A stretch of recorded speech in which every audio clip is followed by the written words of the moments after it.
Welcome to my mini vlog. Hi love! So today I'll show you how I curl my hair and also share the curler that I've been using for almost 3 years now. So this is my curler, super crusty and matibay pa rin after all this year.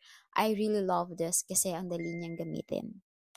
So, ganito siya i-switch on, i-slide up lang natin and then wait for a few minutes and then ready na to siya to use kasi kailangan mo natin siyang painitin. Habang naghihintay tayo, isa-section ko muna yung hair ko para mas mabilis at maganda yung outcome. So, I usually part my hair into 2 sections depending sa kapal kasi mas madali siyang i-manage and mas even yung curl niya.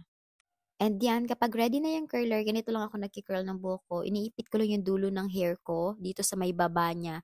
Tapos, itong 2 button, pag pipindutin mo itong part na yan, dyan siya iikot sa way na yan. So, kung sa kabila din, doon din siya iikot. So, since ganito yung gusto kong curl, so dito tayo. Ayan. So, ganyan lang. Iniipit ko lang yung sa baba, tapos hahayaan ko na siyang kusang umikot pataas.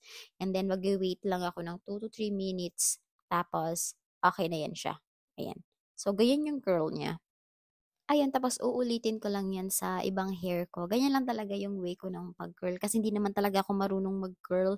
Kaya with the help of this pangkulot, grabe na i-curl ko na yung buhok ko. Dati hirap na hirap ako. So, ayan. So, pag natapos na, susuklayin ko lang siya or gagamitan ko lang siya ng kamay para maging bouncy yung hair ko. Kasi ayoko yung parang flatten. So, gusto ko din yung semi, parang wave lang yung labas niya.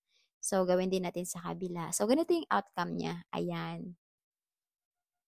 So, ayan. Ang ganda. Ang dali niya lang talagang gamitin. Kaya, super sulit talaga ng curler na to. And I think that's it. Bye!